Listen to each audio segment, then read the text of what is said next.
તમે 5th standard માં ભણતા હો, તમે 5th સ્ટાન્ડર્ડ માં ભણતા હો અને તમને 8th સ્ટાન્ડર્ડ નું એક્ઝામ નું પેપર પૂછે ખરા? હા, તો પૂછો તો તમે કહો કે ભાઈ હું તો 5મા માં ભણું છું, મને 8મા નું કેમ પૂછો? એવી જ રીતે આપણે જે કક્ષામાં હોઈએ ને, ભગવાન એવું પ્રશ્નપત્ર મને તમને પૂછે. આ શેઠ સગાસા ને ચંગાવતી એ તો માસ્ટર ડિગ્રી કરેલી છે, આપણી જેમ નહીં. હજુ તો આપણે બાળ મંદિરમાં નથી, એટલે ચિંતા નહીં કરો, મોજ કરો, ભક્તિ કરો યાર. હા, ને પાછું એ કયું પૂછશે પ્રશ્નપત્ર? એ આખું વર્ષ જે ભણાવે એમાંથી જ પૂછે. તમે જે સ્ટાન્ડર્ડમાં ભણો છો તે આખું વર્ષ તમને ભણાવે અને આ જે ભણાવ્યું હોય એમાંથી જ પૂછે, એટલે તમે પાસ થઈ શકો. એમ ચંગાવતી ને સગાવતા તો સાહેબ એ ભણેલા જ હતા, એનું એટલે એમાંથી પાસ થાય. આપણને આવું પૂછવા આવે, માનો કે મીરાબાઈ વાળો પ્રશ્ન આપણને પૂછે કે બહુ ભગત થયા છે તો ઝેર પી જાઓ, એમ કોઈ આવે તો આપણે શું કરીએ? એનું ગળું પકડીને ગળણી મૂકીને એને પીવડાવીએ કે બીજું? આ શેઠ સગાસા વાળું કે કોઈ તારા દીકરાને ખાંડીને ખવડાવ, તો આપણે કોઈ બાવાને જ ખાંડીએ કે બીજા કોઈને?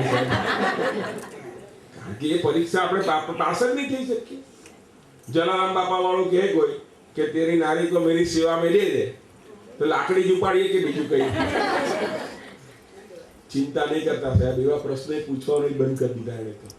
એ ક્યારનું એ તો બધું તું ભક્તિ કરી લે શિર સાથે છે 4 દિવસનું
આટલા દિવસથી એક જ ચર્ચા કરીએ છીએ લગભગ કે માયા છૂટે નહીં, મમતા નહીં છૂટે.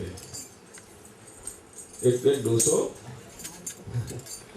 મરણ પથારી હતો એકદમ, અને 4 છોકરા હતા. બધા નજીક હતા. બાપુજી કઈ કહેવું છે કે કઈ બોલવું છે? બોલી નાખો. કોઈની પાસે લેવાના છે? એ પહેલું પૂછે, આપવાનાનું પૂછે, કોઈની પાસે લેવાના છે કે બાપુજી? બોલો બાપુજી જોયા જ છે. બહુ પૂછ્યું. પછી પેલા છોકરાઓએ કહ્યું કે બાપુજી કઈ વાંધો નહીં, તમારે કઈ નહીં કેવું હોય તો કઈ નહીં. અમે તમે 4 દીકરા તમારી સામે ઊભા છીએ, આ 4 વહુઓ છે, આ બધા બાળકો છે, હા તમે લીલી વાળી મૂકીને જાઓ છો, અમે 4 અહીંયા ઊભા છે, કઈ વાંધો નહીં, ભગવાન તમને જય શ્રી કૃષ્ણ એમ કહ્યું. ત્યાં બાપુજીએ કહ્યું કે તમે 4 અહીંયા ઊભા છો એટલી જ ચિંતા છે. શું? પેલા કે એમાં ચિંતા છે કે દુકાને કોણ લે?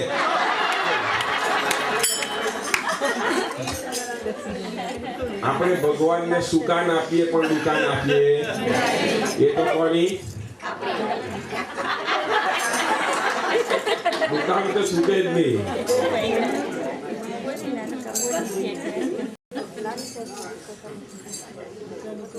છે 4 દિવસનું ચાંદરણું છે, 4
જાતો નહોતી. લાલચ દેખાય ત્યાં આપણો સ્વભાવ, મનુષ્યનો સ્વભાવ થોડો ઘણો નમે.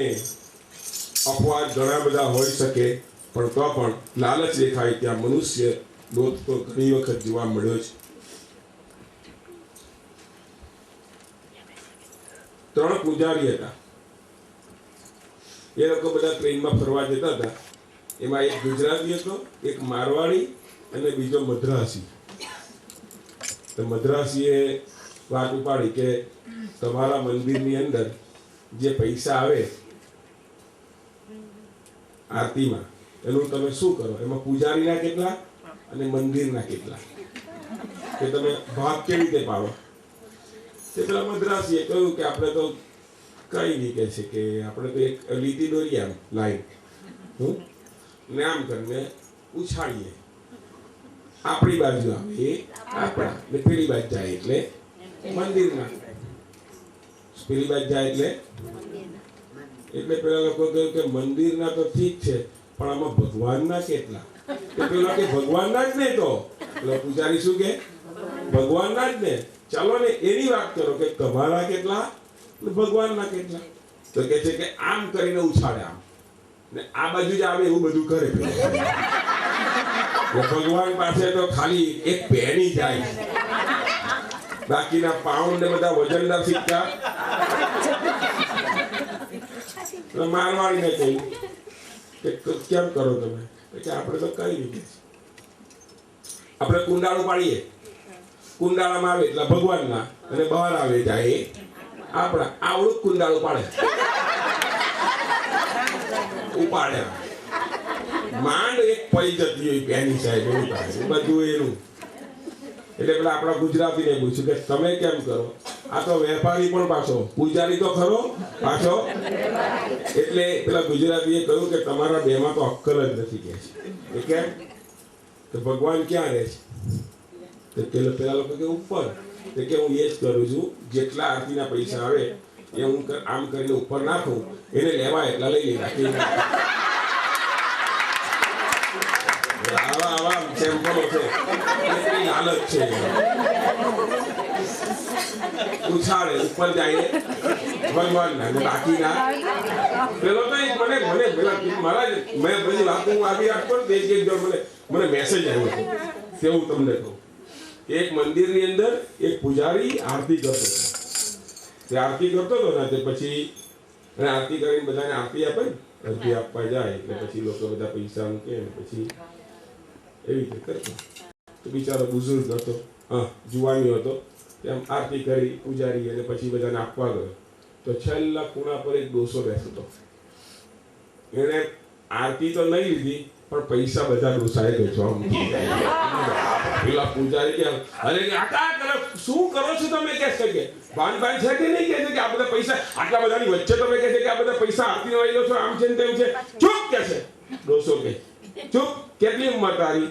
કે 20 વર્ષની. ડોસો કે મારી 80 છે, ડાયરેક્ટ આપી આવીશ.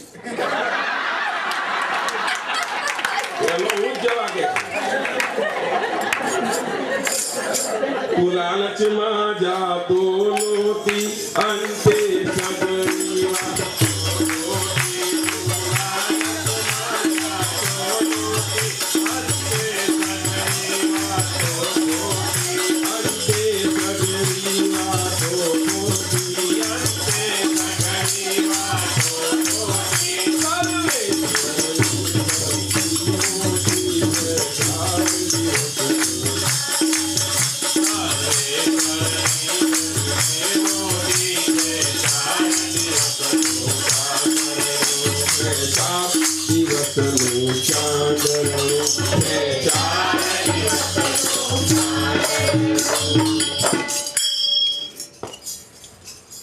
એક જગ્યા પર કથા ચાલતી તો મહારાજ થી બધું બોલાઈ ગયું કે સાહેબ એક વાત તો કહી દઉં ચોખવટ કે માંગો નહીં ને ખાસ કરીને ભગવાન પાસે કોઈ દિવસ નહીં માંગતા. સંતો કહે છે કે માંગો નહીં પણ પાત્રતા કેળવો. તમારું પાત્ર એ પ્રકારનું બનશે ને એટલે પછી તમારે માંગવું નહીં પડે, એની મેળે આવશે. મેં ગઈકાલે જ વાત કરી કોઈને કે લક્ષ્મીનો સ્વભાવ કેવો છે. એ કહું, લક્ષ્મીનો સીધો સ્વભાવ એ છે કે માંગે તો ત્યાગે અને ત્યાગે તો આગે. તમે માંગશો તો એ ચંચળ છે, એ ભાગમ ભાગ કરશે, એ કોઈની થઈ નથી અને થવાની નથી. એ નારાયણ સિવાય કોઈની થાય નહીં યાર. આપણે ગમે એટલા પ્રયત્ન કરીએ, ગમે એટલા બાંધીને મૂકી દઈએ સાહેબ. હા, મને કોકે કહ્યું કે મોટો દાણી કોણ? મેં કીધું કંજૂસ. મને કે મહારાજ આવી બધી વાત તમે અવળી જ કરો. મેં કહું અવળી નહીં, હવળી વાત છે. કંજૂસ જેવો મોટો દાણી કોઈ છે નહીં દુનિયામાં. એ કંજૂસનો સ્વભાવ કેવો? એ વાપરે નહીં, સંગ્રહ. બરાબર? એ સંઘર કરે બહુ બધું વધી જાય એટલે પેલો ઉપર ચાલ્યો જાય ને બાકીનું છે તો દાનમાં જ આપી જાય. બીજા પણ જગતને માટે જે મૂકી જાય એ દાની. તો કંજૂસ થી મોટો દાની તો કોઈ નહીં. જે ઉદાર છે તો ઉધાર છે. જે વાપરી જ નાખે છે સોમથી શુક્રમાં. જે કમાય એ પાછું શનિ રવિ પાછું જય શ્રી કૃષ્ણ, સોમમાંથી પાછું આમ. પણ પૈસો દુનિયાની અંદર બધી જ વસ્તુ પૈસો નથી. બધી જ વસ્તુ પૈસાથી મળતી નથી. અને હું તો એમ કહું છું કે પૈસાથી ખાલી ભૌતિક ચીજ મળી શકે, બાકી આનંદ અને પ્રસન્નતા તમારે જોઈતી હોય તો એ કોઈ દિવસ પૈસાથી મળે જ નહીં. એ અપ્રાપ્ય છે સાહેબ, રેરલી ફાઉન્ડ જેને કહેવાય તે. અને જેને મળી છે એ કોઈ દિવસ પાછી જાય જ નહીં, એ પોતાની માલિકીની થઈ જાય. કારણ કે આનંદ અને પ્રસન્નતા એ મારું તમારું નિજ સ્વરૂપ છે. આપણી ઓન પર્સનલ પ્રોપર્ટી કોઈ હોય તો એ આનંદ અને પ્રસન્નતા છે. તમે કોઈની પાસે ઉછીની લો ને સાહેબ, એ એક ક્ષણિક રહે. તમને દુઃખ બહુ હોય અને તમે કોઈને 1 કલાક સુધી દુઃખ કહો, મારે આમ છે ને તેમ છે ને ફલાણું છે ને ઢીકણું છે, 1 કલાક સુધી તમે એને કહો, પછી એનો પ્રત્યુત્તર સાંભળજો, અમારે આવું જ છે લે. તો યાર તારું આવ્યું કે પાછું પેલા ફેંક્યું? તારું જાય નહીં આમાં. મહારાજે કહ્યું કે પૈસો પૈસાને ખેંચે છે. શું કીધું? કથામાં કયું પૈસો પૈસાને સ્વાભાવિક આપણે કહીએ ને પૈસો પૈસાને ખેંચે કે કહેવત જેવું પણ થઈ ગયું છે. એટલે બીજાને સમજણ તો નહીં પડી, પણ એક જુવાનીયો છોકરો હતો ને એ ગયો દોડતો અને ભગવાનના મંદિરમાં ગયો ને 1 પાઉન્ડ હાથમાં લીધો અને આમ કરીને ઉભો. પેલો ગોલક હતો ને પૈસાનો કે હમણાં ખેંચશે શું અડધો પોણો કલાક થયો અને આને હાથમાં પરસેવો થયો કે 1 પાઉન્ડ અંદર પડી ગયો અને દોડતો મહારાજ પાસે કે હું હાંકી રાખો કે સ્ટેજ પર બેસીને મંચ પર બેસીને પૈસો પૈસાને ખેંચે. પેલા મહારાજ કે શું થયું કે છે કે મારો પડી ગયો કે છે અંદર પાઉન્ડ કે છે. કેમ કરતા તમે ગાડી નહોતું ગયું કે પૈસો પૈસાને ખેંચે તો કે હું ગયો મંદિરમાં ને પેલો મંદિરનો જે ગલ્લો હતો એની પર મેં 1 પાઉન્ડ મૂક્યો, અડધો કલાકની અંદર એમ કે નીચે પડી ગયો. તે મહારાજ કે ખેંચે જ ને, વધારે કઈ બાજુ હતા કે અંદર તે જ ખેંચે ને. પૈસો પૈસાને ખેંચે ત્યાં સંદર્ભમાં તમે સમજો નહીં તો યાર. ઘણી વખત તો આપણને સમજણ નથી પડતી એટલે તકલીફ છે. હું ઘણી વાર કહું છું કે માણસ આ દુનિયા બગડી છે કેમ એના એક દાખલો આપતા મેં કહ્યું કે દુનિયા બગડી છે એ ખરાબ લોકોને લીધે નથી બગડી, સારાનું ઇન્વોલ્વમેન્ટ નથી એટલે બગડી છે. સારા માણસો એ જે જ્યાં દુર્ગંધ મારતી વસ્તુ છે ત્યાં નથી પડતા. એ લોકો કહે કે અમારે નહીં તમારે ચોખ્ખાઈ કરવી જોઈએ. તો છોડો. તું લાલચમાં જાતો લોથી, અંતે સગડી વાતો ખોતી, સર્વેશ્વરની શક્તિ ખોતી છે 4 દિવસનું ચાંદણનું. અને પરસેવાના લાવા લેવા પડ પ્રભુ ભજ કરી લે સેવા. પરસેવાના લાવા લેવા પડ પ્રભુ ભજ કરી લે સેવા. માનવ તન નામી કામેવા છે 4 દિવસનું ચાંદણનું.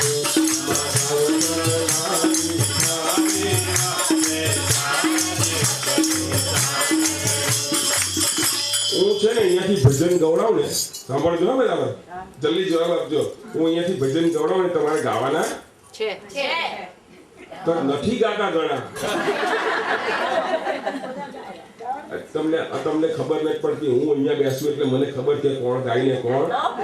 ઘણા તો એમ અમથા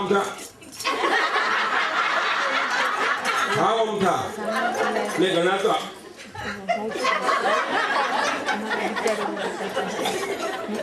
બીજા જન્મમાં સ્ટેચ્યુ થશે.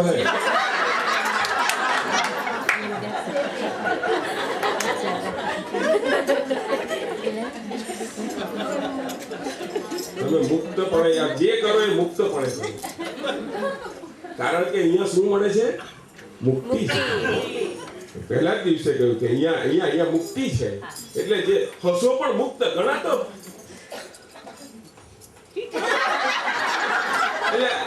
તને વાંધો હું છે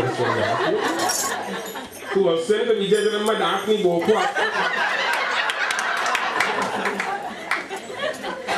હું ગલગલિયા કરવા આવું ત્યાં ગઈ. અમારે ભારતમાં પૈસા લાગે દસવાના, કલબ ખોલવી પડે. અહીંયા છે ક્લબ લાફી. અરે સાહેબ ત્યાં તો ભારતમાં તો ડોસાઓ કરે ને ગાર્ડન ની અંદર સિનિયર સિટીઝન જોરથી હશે, અમથું હશે, પણ બિચારા કરે હું ત્યાં જસવાનું મળે. પણ આની ક્લબ ખોલવી પડે, રણવા વાળાની ક્લબ ખોલવી પડે. એ તો છે જ દુનિયા રણાવા વાળી. પ્રેમથી મુક્ત પડે હશો યાર.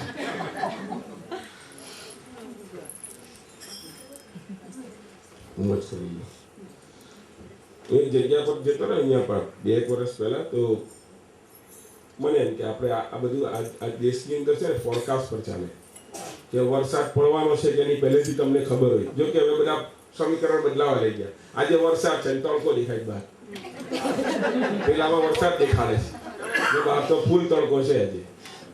એ તમારા લોકોને લીધે તમે અહીંયા આવી જાવ એટલે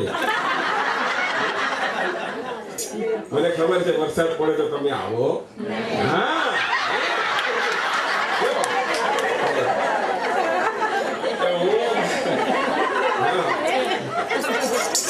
તમે એક વાત મેં જોઈ લીધી કે તમે હવે સાચું સાચું બોલતા થઈ ગયા. હા, આ 5 દિવસમાં બીજો ફેરફાર નહીં પડે તો કઈ નહીં, પણ સાચું બોલવાનું અને ભગતની સામે બોલતા તમને આવડી ગયું.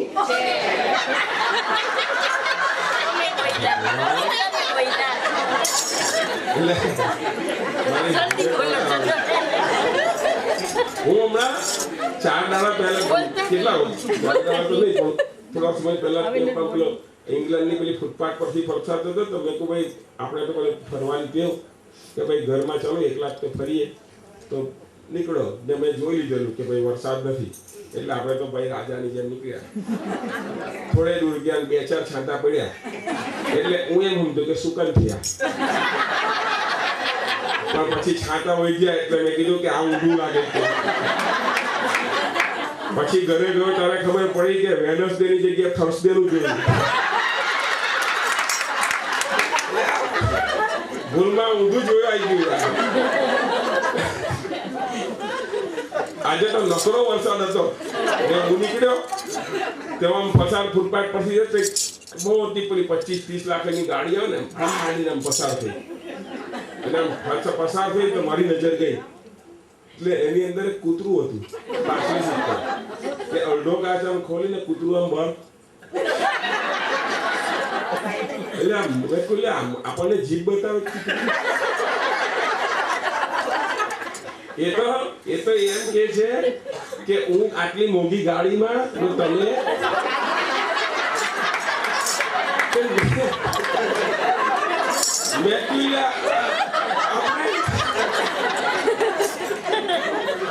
ત્યારે મને થયું કે આપણા કરતા તો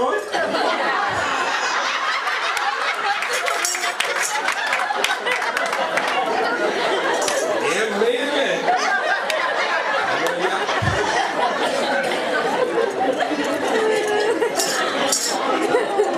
એમ કહું એટલે મારો કથા જવા દો આગળ. અમે હું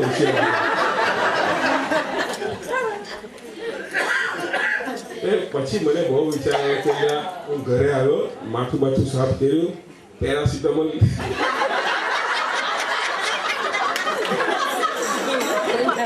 ઘરે ગઈ છે પેરાસિટામોલ.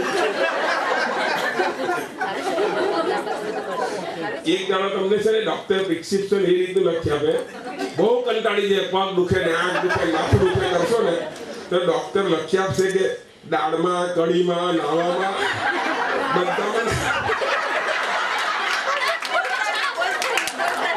આ થેમ્સ નદીની અંદર નાખી દેવાય.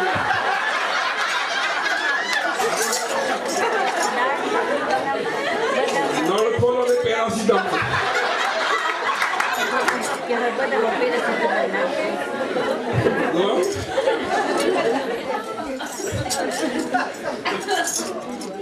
મને થયું કે આ કૂતરો આટલો કેટલો નસીબદાર કે એ ગાડીમાં અને આપણે યાર બહુ 2 કલાક પછી ખબર પડી કે ભાઈ એને કોઈ જન્મની અંદર ભજનમાં એ ગયો હશે એટલે એને આ જન્મની અંદર આટલી મોંઘી ગાડીમાં બેસવાનો લાભ મળ્યો. પણ પછી પાછો વિચાર આવ્યો કે એને જો એ ભજનમાં ગયો હોય અને એને લાભ મળ્યો હોય તો એને વાચા કેમ નથી, ડુંગો કેમ છે?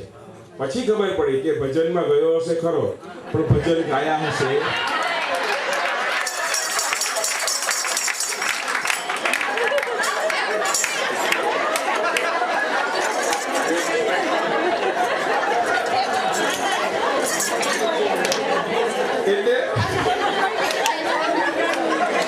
એટલે તમે વિચાર કરજો, તમે જે ભજન નહીં ગાઓ એ બીજા જન્મમાં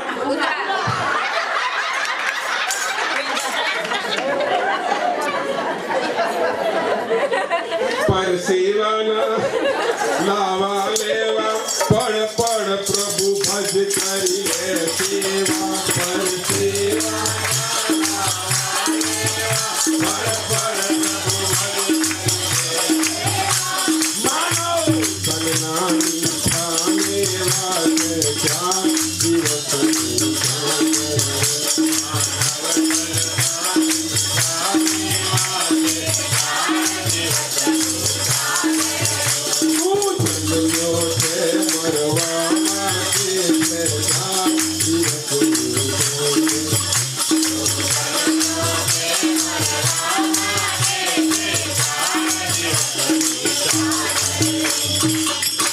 પરસેવા એટલે શું?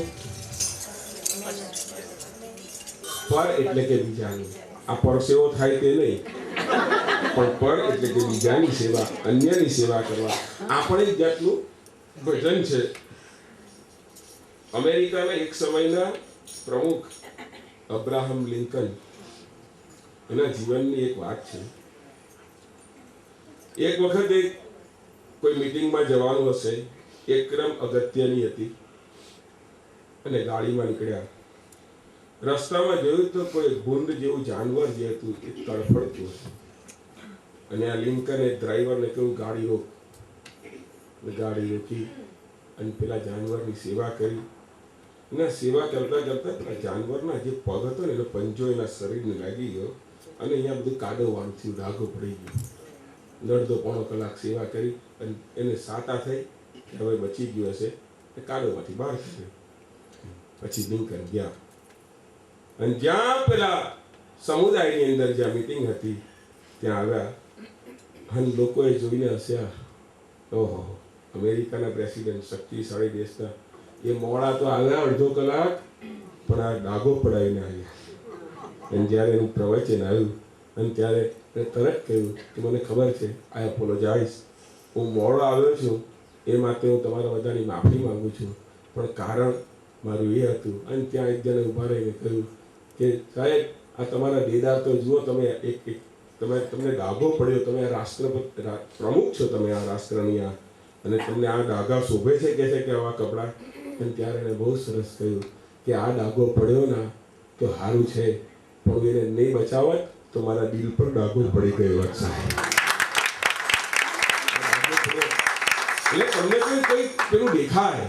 મને યાદ કરો, બહુ અમેરિકાની અંદર એક દંપતી એક નાના બાળકને લઈને જતું હતું ક્રિસમસના દિવસો, અને નાના બાળકને પેલી બાબા ગાડી આવે ને એમાં લઈને જતું હતું એ દંપતી, હસબન્ડ એન્ડ વાઈફ.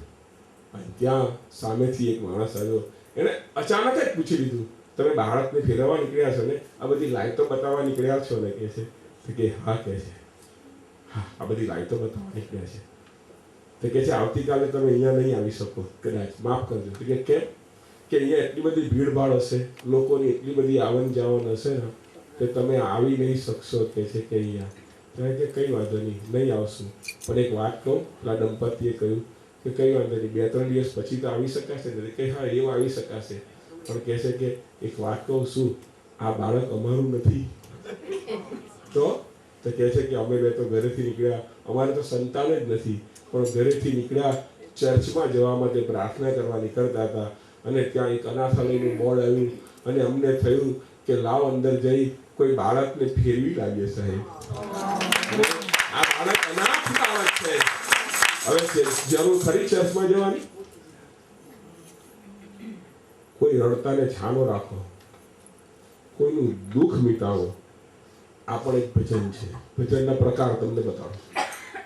કોઈ રડતું હોય, કોઈ દુઃખી હોય, રડતું એટલે દુઃખી હોય, એને વાહે હાથ ફેરવો, કોઈનું દુઃખ દૂર કરો. કવિ કાગ કહે છે, એ જીતારે આંગણીએ કોઈ આશા લઈને આવે આવતારો.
ભૂમિ આપણી ગુજરાતની ભૂમિ એ તો અતિથિ દેવો ભવ એને તો ભગવાન તરીકે પૂજ્યા છે.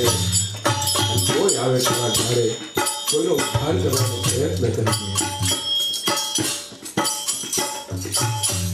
એને આવી એટલે બેસવા દેજે કે શું કહે એને બેસવા દેજે અને એની વાત સાંભળી પછી હોકારો દે. હા આપણે તો ભાઈ કેવું આવે એટલે પૂછે ક્યારે જવાના હજી તો કહેવા તો દે. પાણી પેલા પાણી શું આપું હા કાઈ ના ખાય તો કે છે સાગરે પાણી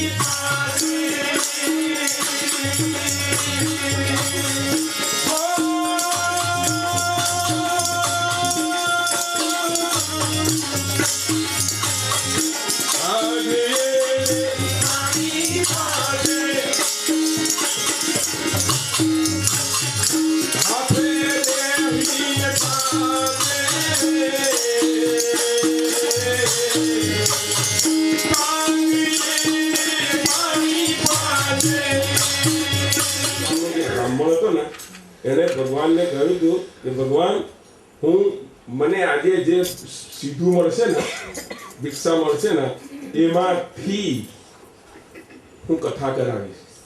સીધું મળશે એમાંથી હું કથા કરાવીશ.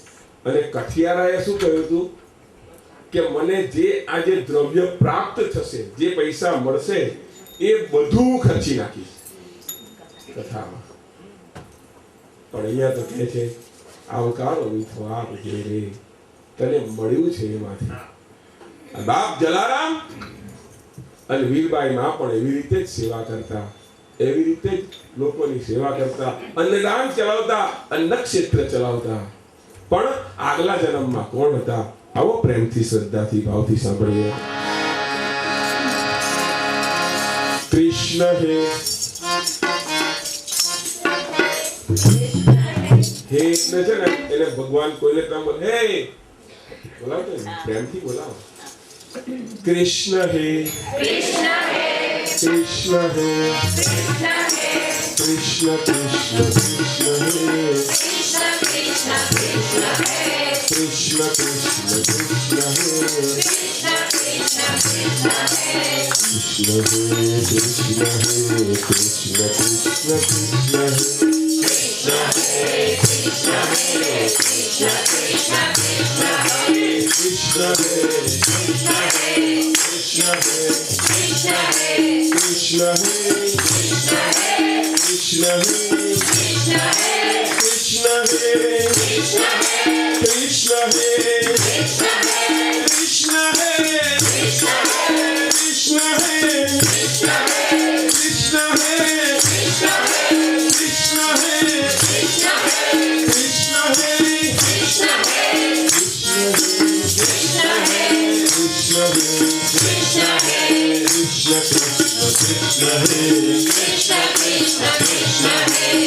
Krishna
તો આપણે જોયું ગઈકાલ કે વીરપુરનું નામ વીરપરા નામના એક અવધૂતી સંતના નામ પરથી પડ્યું હતું.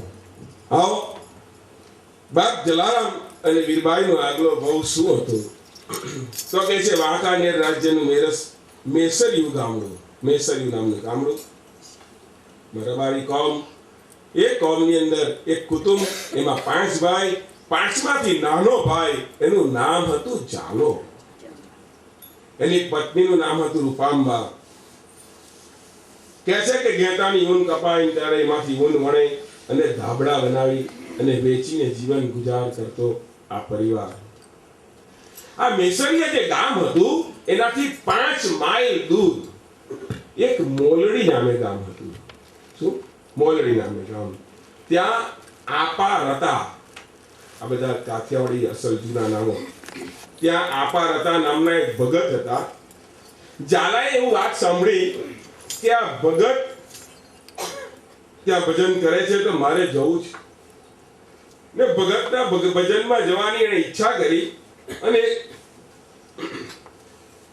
બધા ઘેટા ચરાવી અને સાંજે ઘેટાઓને સ્વર એના ઘરે મૂકી અને પછી આ ઝાલો ભગત 5 માઇલ પગપાળા ચાલતો ચાલતો ભજનમાં ગયો. આપણને ગાડી નહીં મળે તો મંદિરમાં હવાય.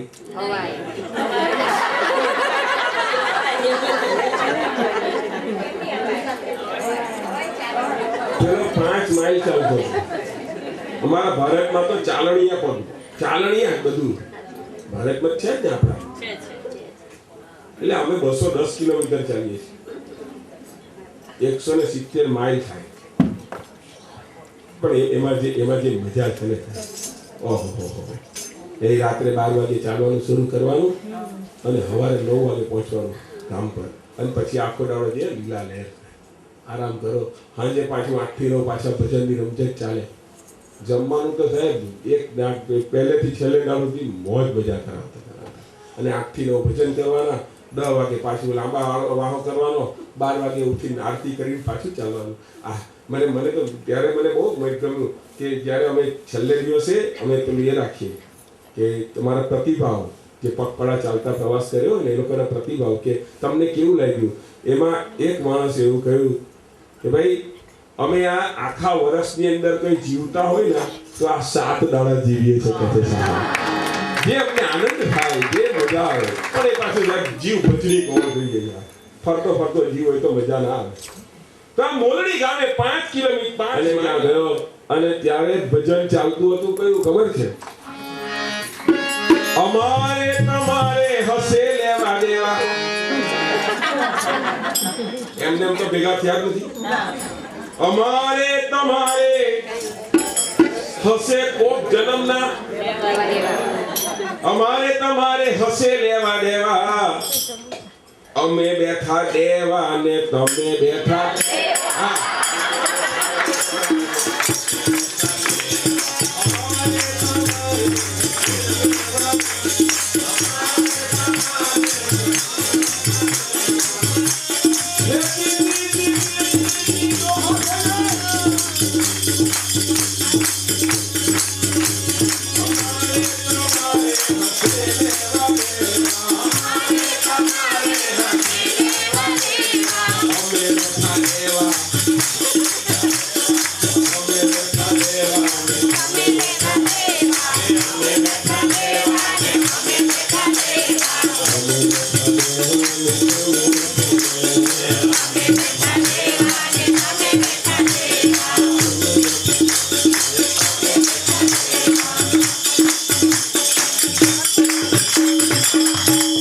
મફતનું મળેલું મફતમાં જ દેવું.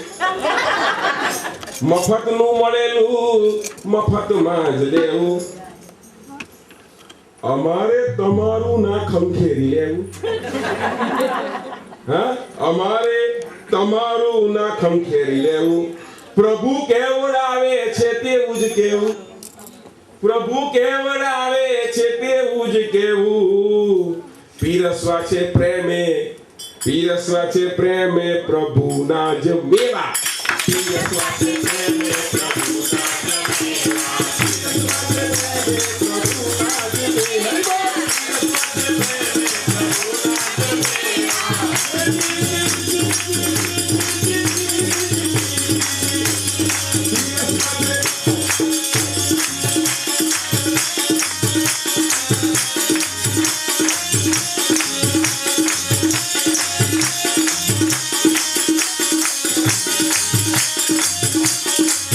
राधे